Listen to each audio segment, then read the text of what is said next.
An activist who led an anti-immigration enforcement protest that disrupted a Minnesota church service has been arrested. America, the zero accountability era in Minnesota just hit a brick wall. The Department of Justice arrested 3 people who stormed a church service in St. Paul, and they're not charging them with simple trespassing. They're using the FACE Act and the Ku Klux Klan Act to prosecute these so-called activists. So far, we have arrested Nakima Levy Armstrong, who allegedly played a key role in organizing the coordinated attack on City's Church in St. Paul. But here's the beautiful irony. For years, the left used the exact same laws to arrest grandmas praying outside an abortion clinic. Now those weapons are being turned on the mob that thought that they can invade a house of worship with impunity. Several dozen protesters disrupted the service, screaming at members of the congregation. And the quote-unquote woke farmer, Willie Billy Kelly, just found out that when the feds show up in 2026, they're not bringing a diversity and inclusion seminar. They're bringing handcuffs.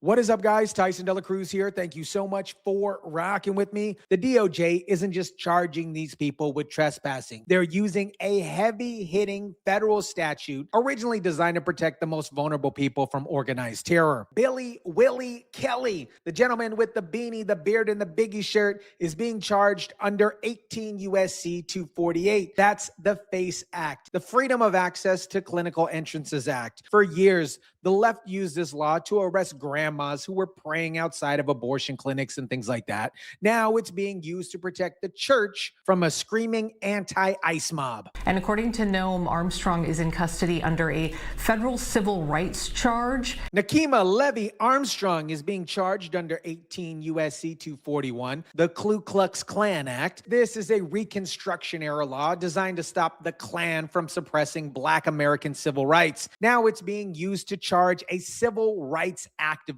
for suppressing people's right to worship. Local activist and attorney Nakima Levy Armstrong was arrested by federal officers for, they say, leading the protest at City's Church in St. Paul. The irony here is so thick it can be cut with a knife. These are the exact same legal weapons that Democrats used against anti-pro-lifers for decades. Now they're being deployed to protect religious liberties from left-wing mobs. Also, a second person arrested we know of, Chantel Louisa Allen. All we know is she's listed online as a member of the St. Paul School Board. Yes, you heard that right. A sitting school board member is being charged with conspiracy to deprive rights. This just shows how deep the rot goes in Blue City leadership. The people running your schools, the people running schools, think it's acceptable to storm churches. Now let's talk about Don Lemon, that particular situation, because this is where things kind of get interesting. A federal judge, quote unquote, refused to sign off on charges against Don Lemon, but I don't think for a second that means that he's off the hook. Lemon claims that he was there as a journalist just reporting on the protest. His interviews and cell phone video were part of quote unquote journalism, whatever that is to him. So he's technically protected by the freedom of press. But here's Pam Bondi's argument. If you're embedded with the group that executes clandestine operations to disrupt religious ceremony, you aren't quote unquote an observer. You're a logistic participant. Do you believe it was a step too far for protesters to go into a church?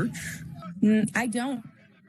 And when you got Democrat Congresswoman like Adalita Gabriela saying that the church invasion wasn't a step too far, it shows this was a coordinated political operation, not spontaneous journalism. And here's what most people don't understand. A judge refusal to sign off on charges isn't quote unquote the end of the road here. Bondi can and likely will take it to the grand jury to bypass the judge's blockade. Grand juries can indict without a judge's approval. The danger for the people she's talking about, Walz, Ellison, and others, is the fact that she can serve as a pointer.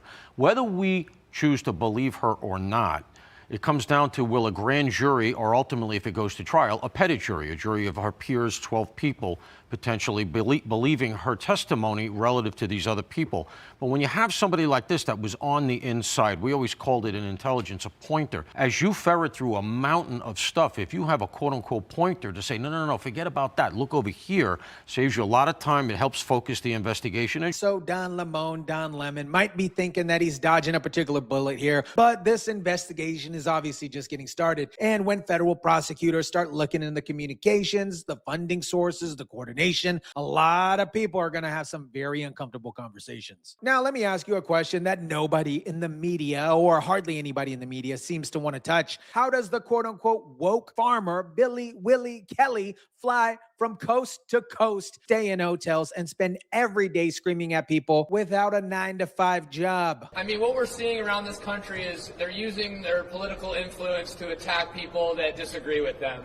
They're going to come at me with charges, and I'm not scared of that. This guy shows up at every major protest across the country. He's got professional camera equipment. He's coordinating with other activists. He's got time and resources to be a full-time, quote-unquote, revolutionary. Where is this money coming from? We've been diving into the dark money of these anti-ICE protests, and investigators are reportedly also looking into funding infrastructure behind these, quote-unquote, spontaneous church invasions. Because here's what we're really looking at: a potential RICO-style enterprise where protests are actually a paid disruption service designed to destabilize communities. Anybody who's ever seen a mafia movie knows that. It seems like a weak defense. I kept asking, they kept giving, and it's their fault, not mine. She's not getting out of that. The goal of this investigation is obviously to follow the money through the nonprofits back to the organizers, find out who's paying who for these operations, identify the coordination between different groups, and potentially bring these RICO charges against the entire network. Because when you've got the same people showing up in protests in Minnesota, then in Arizona, then California, then a few weeks later somewhere else, that, my friends, is not grassroots activism. That is organized crime disguised as social justice. I've got to say, honestly, I love that President Trump and the administration are openly protecting Christianity and speaking out unapologetically. For years under the Biden administration, we watched churches get firebombed, pregnancy centers get vandalized, and pro-life activists get arrested while the DOJ did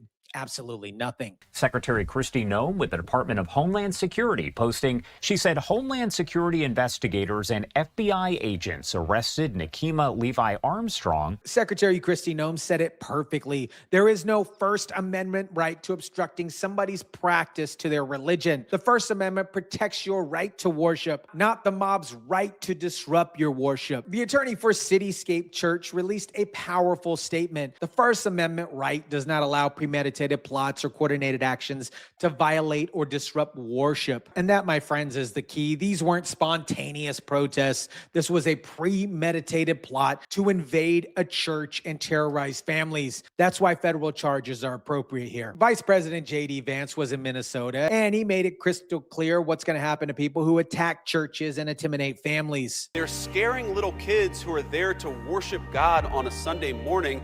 Those people are going to be sent to prison so long as we have the power to do so. And Vance isn't just talking here. There are 3,000 federal agents deployed to Minnesota right now. The Minneapolis experiment of letting mobs rule is officially over. This isn't just about one church. Obviously, this is a national security issue here. One of the things we've asked Governor Walz for and Mayor Fry is to give us just the criminals you have in jail.